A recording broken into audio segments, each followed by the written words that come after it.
Here was Joey McGuire from the victorious locker room for the Texas Tech Red Raiders on Saturday. Asked you to run the football, and we ran the football line, did a great job running the football. Running backs did a great job. I asked you to stop the run. We stopped the run. We freaking stopped the run. And I said, take care of the football and take 3. Take care of the football and take 3. Hey, listen, I'm proud of you guys. All right, so Texas Tech with a 29-7 beatdown, and the score should have been wider. Sure. They settled for too many field goals, and that's the one issue Texas Tech has right now, glaring, is their red zone offense is 100th in the country, and they don't score enough touchdowns. And because I think Texas Tech is far and away the class of the Big 12. No doubt. But if they make the 12-team playoff, which I think they're on a collision course with, they then have to beat really good teams, and you have to be able to score touchdowns to do that. And that's the one thing you'll say about Texas Tech. But, man, very impressive what they've done. And that was the early game that we thought was going to be a compelling finish. It was actually a blowout.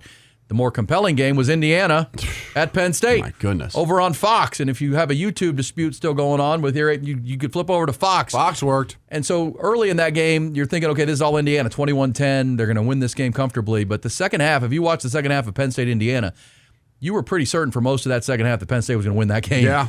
Because their defense rose up. I mean, the second half for Penn State was why they were preseason number 2. They were playing great defense. They got the run game going with the duo of running backs at Penn State. Yep. And they played some wicked defense on Fernando Mendoza and that Indiana offense. And they went on 2 touchdown drives to go from down 21-10 to up 24-21.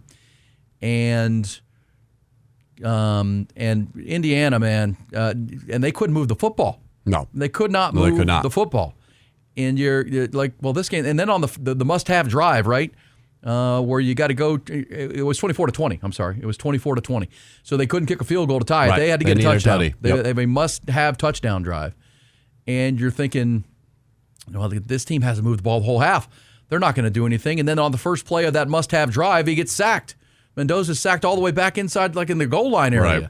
And you're like, okay, this game's over. They're not going 99 yards or whatever it needs to be now. Yeah, I think it was 93. Yeah, and Fernando Mendoza, 5 plays, 80 yards, dart after dart, and you saw, okay, well, this is why the New York Jets might consider taking this guy with the first pick of the draft. And then he, another hookup down to the 7-yard line, and for the first time all half they get some momentum. Right. And they get to the 7-yard line, and they need a touchdown. This was compelling as it gets, dramatic.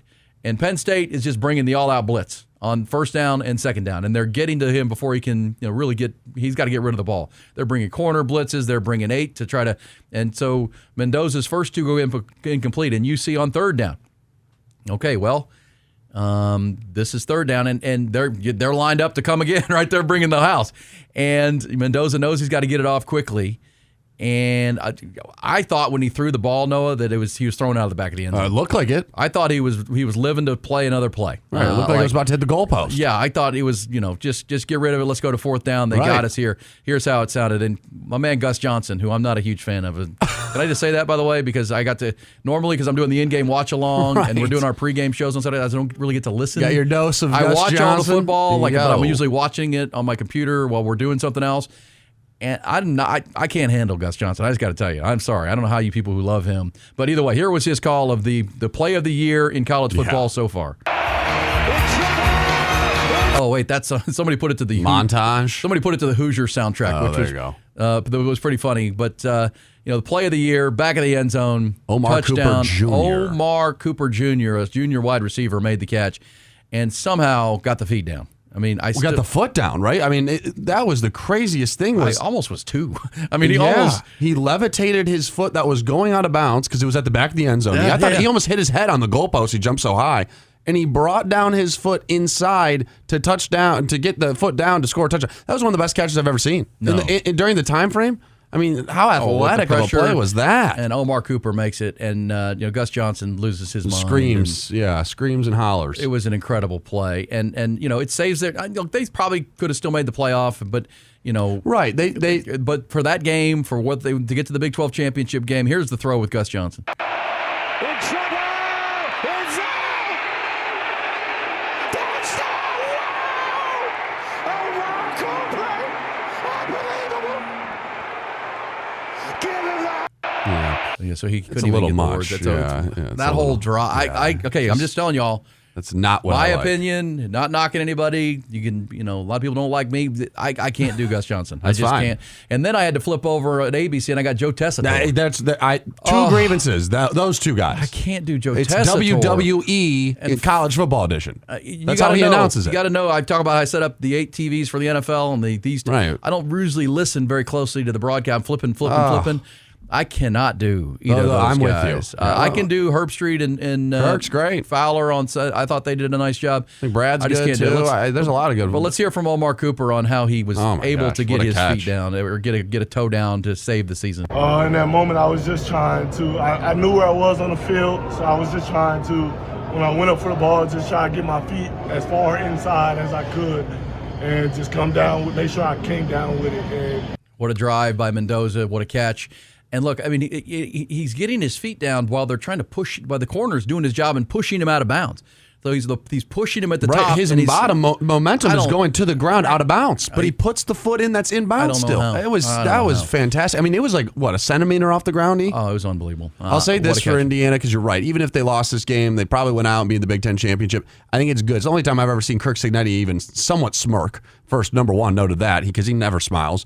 And he's from Pennsylvania, so maybe that's kind of why. But two, probably good for Indiana they had a game like this because they haven't really had a game where, that Oregon game was great, but they haven't had a game where they were challenged and they had to go back and go fight to get a win in a tough place. I will say, because the Big Ten has been kind of off the radar as far as big games outside of Texas, Ohio State, Oregon, and then I guess Iowa. It was the a Oregon hell of a game. But Oregon, Iowa was equally compelling. And, My goodness. And going into that, Kirk Ferentz is going to try to drag you into a Kinnick Stadium, rock fight. Right.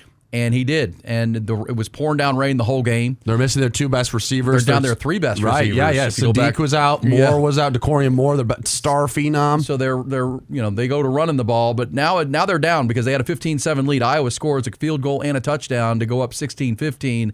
I just have to say, Mendoza is going to be a future pro. So is Dante. Dante Moore made a throw in the to get them into field goal range. It was an NFL throw, and here's how it sounded on CBS. And I do like these announcers, Brad Nessler and I do too. Gary Danielson. I'm with them. Less than a half minute. Dante Moore throws. Oh, what a catch and throw to Malik Benson. All right, that was the 24-yard hookup that really set up the game-winning field goal, but that was an NFL throw. That he was covered. He was blanket covered. He was. And the Dante Moore in the rain threw only his guy. It was just a perfect throw. It was just a perfect throw. And that's how you call a play like that. Because you have a quarterback who can make that throw. I mean, that's the only way. Like on the mic too. Well, as far as the announcing. You call the play like that, right? thank you very much. I do like Gary Danielson and Brad Nessler. I do too.